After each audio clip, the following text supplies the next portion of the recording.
So in one test of this, get this out of the way, the independent variable was how many people the subject thought was present, right? So either they were alone, there were a couple of other people, or more people. And what they were sitting around doing was they were talking about college life, right? So you thought it was just them and one other person, or them and a couple of other people. They go around the room talking about how great or how bad college is. And then someone has a seizure, right? So what do? So you think call 911, but what am I likely to do first? Hey, do you think this is something we need to worry about? Do you think this is something we, you know?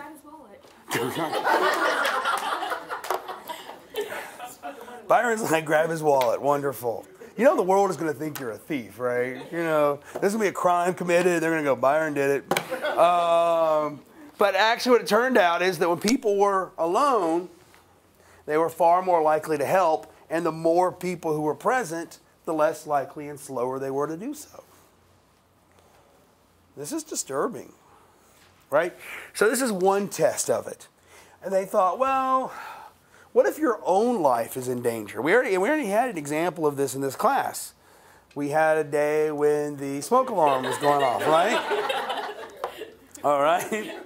Y'all are going to love the next experiment. I told y'all at the time they did an experimental test of the smoke alarm thing. So what they did is they had a room that was slowly filling up with smoke, right? And either the subject was there by themselves or they were there with a couple of Confederates who were instructed to not do anything. What do you think the subject did as the room filled up with smoke? A Confederate is someone who's working for the experimenter. So they're sort of in. It's the same thing as the Ash study we did last week where the subject was the only real person, the Confederates were all working with Solomon Asch. So in this study they had Confederates and this is sort of intriguing. When they were two passive Confederates who were doing nothing, they were basically, you know, waving the smoke out of their face, but very few people got up and left. And we've already had an example. The smoke alarm goes off. I would love it if it did it right now. No, there we go. We can make that happen. That happened this morning in Heritage. I remember I sat there. Everyone looks at each other and goes, because we basically, the interpretation that we're all going to give of it is it's another false alarm. So this is called the diffusion of responsibility and the social inhibition of helping. I will tell you how to use this information practically. Let's say there's an actual emergency, right? You have fallen and hurt your leg, and you really need help. So how can we use this information to get you assistance? You know that the first problem that people are going to have is properly interpreting it as an emergency. So what do? Or you're in the middle of a fight in the hallway. And you know the first thing that's going to happen is that other people are going to walk by and go, do we step in or not? What do? Confront an individual. So before you confront, you want to make sure they interpret it as an emergency. So how do I help someone interpret the event as an emergency? Yell that it's an emergency. Yell at me. Somehow yell that it's an emergency, you know. I hear a lot of times people say, don't yell rape. I've seen no research suggesting that when people hear a rape, they go, who cares? If you're being raped, yell rape. I mean, people sometimes give that advice, and I'm like, that is horrible advice. Yeah, that you're more likely to help if it inspires them because you're less likely to you'll be hurt. That you can be. No one, there's no research That's supporting. what they say. So you want to go, this is an actual emergency. I have fallen and broken my leg. I am hurt. I am whatever. So this is how you get around the bystander effect. How do we get around the diffusion of responsibility effect? And this is what I think. What? It's just a point of people going to Yeah. start to give commands. Yeah, exactly. Like, I have my leg. I'm the worst. That is I have a cold, right?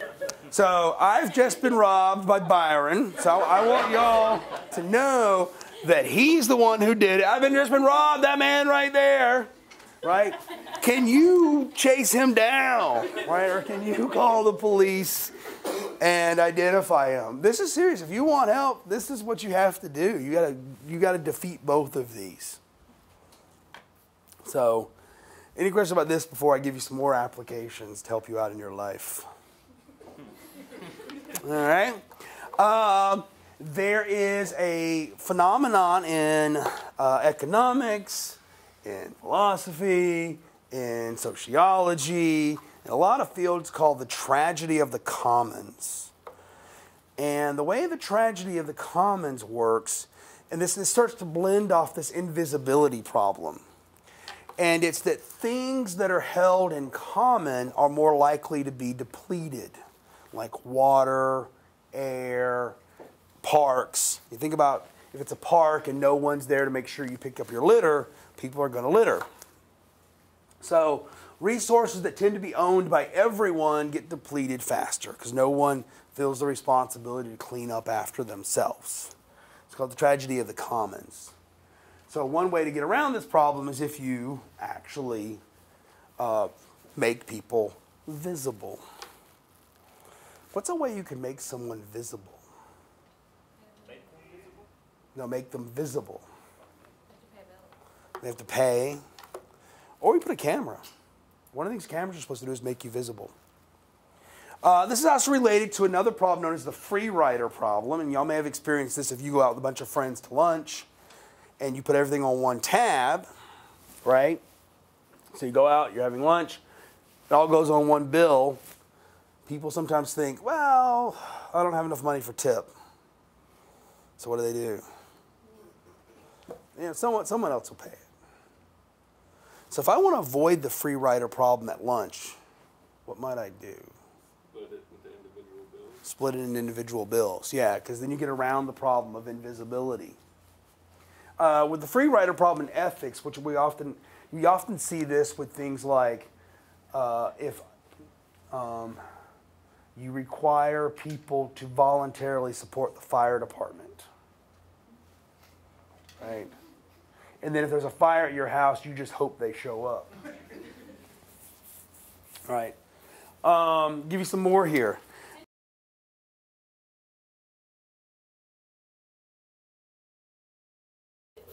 Funded by donation. Uh-huh. And if you didn't actually pay towards it, it took them like 30 minutes longer to respond.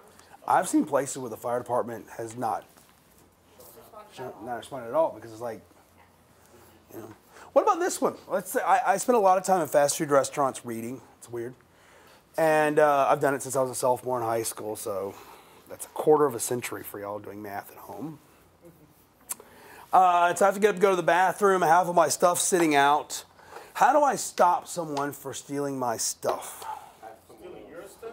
Yeah, from stealing my stuff. Why, okay, why will it help, Russell? Why is it going to help me? Because then that person has the responsibility of your stuff not getting stolen. Will they actually act on that, though? I mean, you I might. they'd be a lot more likely to act on it if somebody walked up to church. They'd be like, hey, that belongs to somebody. Yeah. I actually recently did this, and it was just like kind of. You stole or you asked? No, I was in the library, like right in front of the circulation desk, and I was like listening to my headphones, and a girl comes up to me and sits next to me, and I had to go to the bathroom, so I went to her and I asked her if she would look after my computer. Yeah. So I put my computer down and went to the bathroom, and then as I was leaving the bathroom, I was like, I could use a coffee, you know? So I went to Starbucks and got a coffee, and I ran into a couple of my friends, and at work, and I got into a conversation with them, and like maybe 10 minutes or so had elapsed, and I was like, you know, I left this girl here with my computer. Like, I wonder what would happen if somebody took it. I wonder if she would actually, you know, do something to interfere with that or to stop that from happening. And then I like look at my friend, and he kind of gives me this like sideways glance, and we both like, okay, we're gonna do this. So I was like, I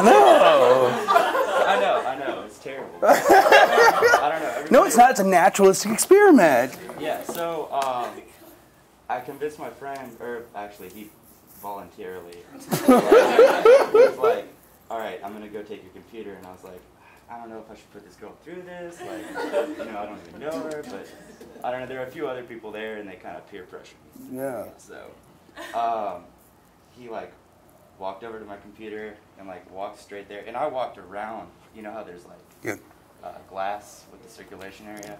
So I walked around so I could watch the whole thing happen.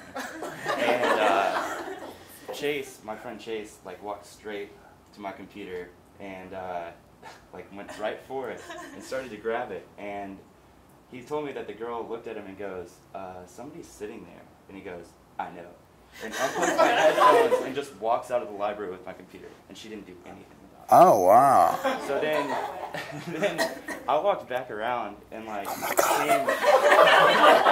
came back into the circulation area, like from where I was, you know, so it looked like I was coming from the same place, and walked up to her and like looked at the chair and looked at her, looked at the chair, kind of went back and forth, and I was like, where's my computer?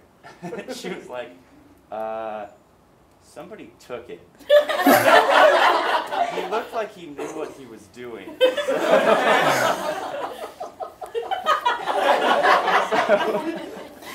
So, did you buy her coffee or anything? Long story short, they won't. Like, if you give somebody that responsibility, they're just, you know.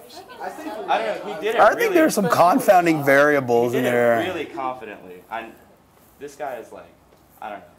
There's some confounding variables. Yeah. Please tell me you like bought her coffee or something. Yeah, well, it turns out we're in the same, it's actually, you know, Mary, like in our biology lab. She's in my biology lab. And now we like sit next to each other in the biology lab. It's really weird, but like, so yeah, we're friends now. I apologized afterwards. I was like, sorry, I'm a psych major. Like. Wow. My brother just recently told me that he read an article about how if you do something and you act like you're supposed to be doing it or do it naturally, then like you can walk into like a store and like take a couch out and people think you're supposed to be doing that. And they just like there was like no hesitation with him. Yeah, so that could. Well, that's a nice confounding variable. Wow. Well, I will tell you, other research has shown. Wow. So now, actually, though, how would it? I want to give this as an extra credit, not for y'all to go around messing with people, but we need to see if anyone has updated those two variables because the research suggests that people actually stop if they make a commitment. But there is a confounding variable of because he was like, I know. Yeah. So they could have interpreted it as, oh yeah, he's my friend, or I know who he is. Because she did initially stop him. Right. She said somebody's sitting there, but she wasn't like, what are you doing with that computer? Time factor. When you said bathroom, you expect the person back in 2 minutes, and she cared for 2 minutes, and after that she was like, it's not my problem. Yeah. So. Someone asked me before in the library to like ask me to watch their stuff, and then like they're like, are you gonna be here for a while? Like that's the first question. Are you gonna be here? Like go to the diner. Okay, so if y'all can find any articles that have looked at the time variable, right? Because I think there might be something because you know you say 10 minutes was probably more. I don't know how. Like it's not even like time. Like you don't have to set anybody a time, but if you say bathroom or I'm going to Starbucks, like a time already comes in your mind. Yeah. They should be back by such and such time, so I'm only going to care for such and such time. So a reasonable contextual time. I mean, yeah. So if anybody's done 30 articles, because research suggests that people would normally help, but I think there's some confounding variables. Because if he said, "Yeah, I know," you know, I might go, "Well, okay, this person knows him." So that's we get extra credit. We'll pick back up here on Wednesday. I will see y'all then.